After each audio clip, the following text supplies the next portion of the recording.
Bonjour, toujours dans la chaîne Le Français au Collège et toujours avec les jeunes enseignants et enseignantes qui m'ont demandé des fiches pédagogiques. J'ai déjà présenté une fiche de lecture et ça en suit la répartition des leçons selon la semaine. La deuxième activité dans la semaine, c'est la grammaire. Alors exactement comme la fiche de lecture. C'est-à-dire, je mets le niveau,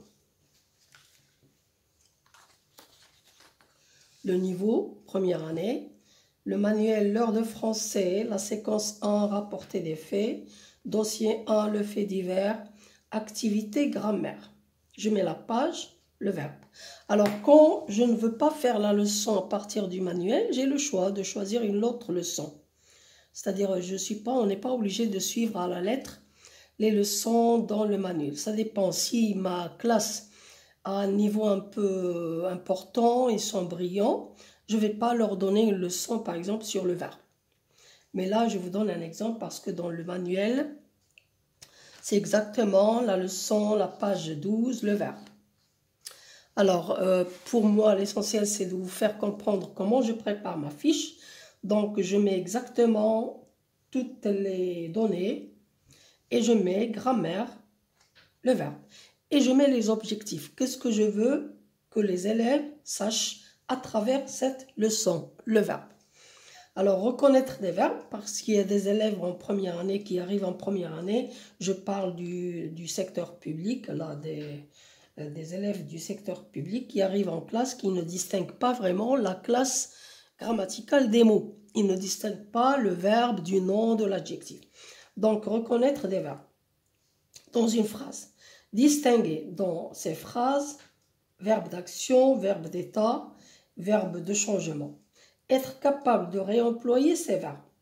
Et bien sûr, je dois aussi leur faire comprendre la valeur du verbe dans une phrase. C'est-à-dire que le verbe est le noyau de la phrase comme on l'a toujours appris. Donc là, c'est le début de ma fiche. Et on passe maintenant, comme avec la lecture, le déroulement. Déroulement de la leçon. Alors toujours, je commence par l'observation. Alors là, j'ai le choix.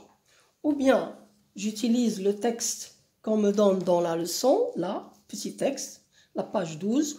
Ou bien, je vais garder le texte que j'ai étudié avec mes élèves.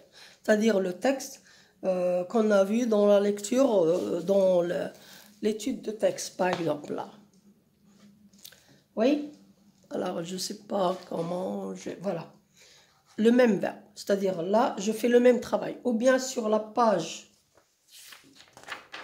12, là, ou bien sur le texte qu'on a étudié. Alors, qu'est-ce qu'on va faire?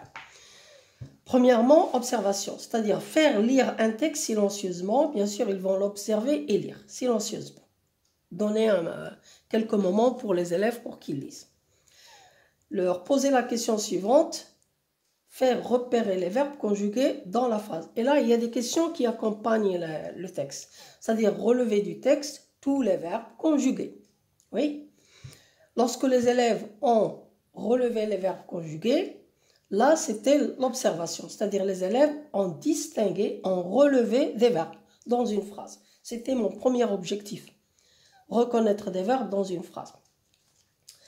Et deuxième partie dans le déroulement, c'est la compréhension, c'est l'explication, si vous voulez, c'est la fixation de la leçon. Alors, d'abord, on va faire remarquer la valeur du verbe dans une phrase. C'est-à-dire, là, on pose des questions aux élèves, oui, c'est-à-dire leur dire, est-ce que, par exemple, est-ce qu'on peut enlever le verbe, supprimer le verbe de cette phrase? Ils vont dire non. Parce que la phrase n'a le sens qu'avec le verbe conjugué. Et là, je donne la valeur du verbe dans une phrase. Parce que c'est le noyau de la phrase. Donc, j'explique, on fait remarquer la valeur du verbe dans une phrase. Chaque professeur l'explique à sa manière, pose des questions à sa manière. Et pour moi, c'est seulement la fiche. Faire distinguer les verbes d'action, les verbes d'état et les verbes de changement. Oui, toujours avec des questions. Et là, au fur et à mesure que les élèves relèvent des verbes, d'état ou d'action de changement, j'ai déjà mis, moi, au tableau, j'ai tracé au tableau noir ou bien au tableau blanc, un tableau dans lequel on a écrit, action, état, changement. Et là, je l'écris au tableau. Au fur et à mesure que les élèves me donnent un verbe, et ils me disent, voilà, c'est un verbe d'état, je vais le mettre à sa place. Si les élèves se trompent, bien sûr, on corrige, on dit non, ce n'est pas un verbe d'action, c'est un verbe d'état, et ainsi de suite. Jusqu'à ce qu'on ait terminé tout le paragraphe ou bien tout le texte qu'on a à travailler. C'est-à-dire, on va distinguer verbe d'action, verbe d'état et les verbes qui marquent un changement dans l'état. Vous y êtes? Alors, lorsqu'on a terminé ce travail, au tableau bien sûr, il y a toujours dans le manuel, il y a des exercices qui accompagnent la leçon là. Vous y êtes?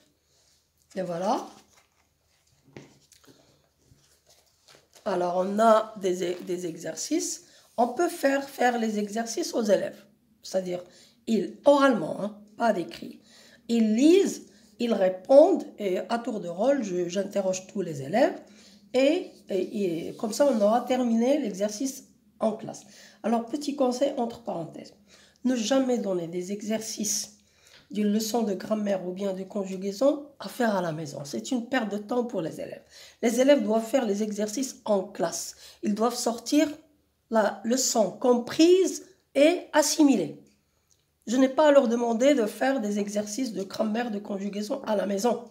À la maison, qu'est-ce qu'on donne aux élèves?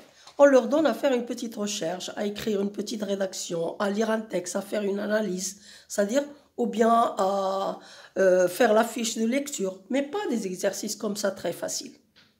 C'est clair? Parce que c'est quand même, un élève doit sortir d'une classe terminée, ça y est. Hein. D'ailleurs, on n'a même pas besoin qu'il ait du travail à faire à la maison, le travail se fait en classe. Ça, c'est d'après mon expérience. Je n'impose rien à personne. C'était mon point de vue. Donc, une fois terminés les exercices, là, on peut par exemple développer la leçon et leur demander, et là ils vont l'écrire dans leur cahier, de fabriquer ou construire des phrases avec des verbes d'état et avec des verbes d'action. Alors dans le cahier de cours, qu'est-ce que j'écris? Bien sûr, on écrit la date comme d'habitude, à droite, la leçon grammaire, au milieu le titre, le verbe, et on donne une définition au verbe. Qu'est-ce que le verbe? Et on l'écrit. Et on fait le tableau qu'on a relevé dans la compréhension, c'est-à-dire verbe d'action, verbe d'état, verbe de changement. Alors ce tableau, il doit être réécrit dans le cahier de l'élève. Et après, j'applique ou bien je réemploie parce que mon objectif c'était d'être capable de réemployer ces verbes. Et là, on demande aux élèves de construire des phrases. Et là, on choisit la meilleure phrase et on l'écrit au tableau. Elle sera réécrite dans le cahier de français, de traces écrites.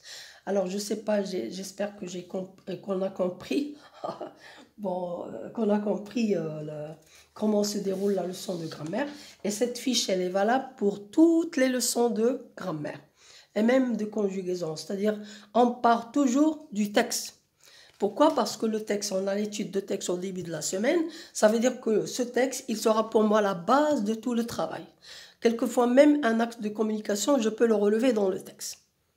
Alors, j'espère qu'on a compris. À la prochaine fiche pédagogique, si cela vous intéresse, bien sûr. Sinon, je passerai à d'autres activités avec mes élèves dans ma chaîne.